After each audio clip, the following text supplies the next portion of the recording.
এ বিশ্বে যাই ঘটছে তার সম্পূর্ণ ক্রেডিট তো ডোনাল্ড ট্রাম্পকে নিতেই হবে। ইতিমধ্যে ইরান ইসরায়েলের যুদ্ধের পর ডোনাল্ড ট্রাম্প দাবি করলেন যুদ্ধে জয়ী হয়েছে আমেরিকা এবং ইরান নাকি সারেন্ডার করে নিয়েছে। ইরান নাকি বেশ কিছু শর্ত রেখেছে এবং তারা যুদ্ধবিরতি করতে রাজি। ডোনাল্ড ট্রাম্প বলেছেন প্রথম কিছু ঘন্টায় নাকি আমেরিকা যুদ্ধ জয় করে নিয়েছিল এবং বর্তমান সময় দাঁড়িয়ে এই যুদ্ধে জয়ী হয়েছে আমেরিকা ইরানের বিরুদ্ধে। তার ঘোষণা দিলেন এবার সরাসরি আমেরিকার প্রেসিডেন্ট ডোনাল্ড ট্রাম্প।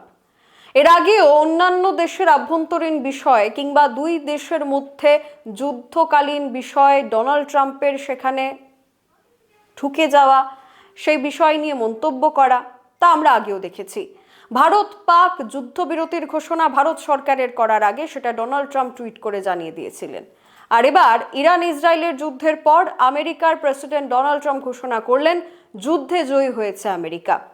তার কারণ ইরান যুদ্ধে হেরে গেছে এবং ইরান মাথা নত করে নিয়েছে আমেরিকার সামনে। তবে কি যুদ্ধ এখানেই শেষ? এখনকার মতো আপডেট এখানেই শেষ করছি। পরবর্তী গুরুত্বপূর্ণ খবরাখবরের জন্য অবশ্যই চোখ রাখুন সোশ্যাল বাংলার পর্দায়। নমস্কার।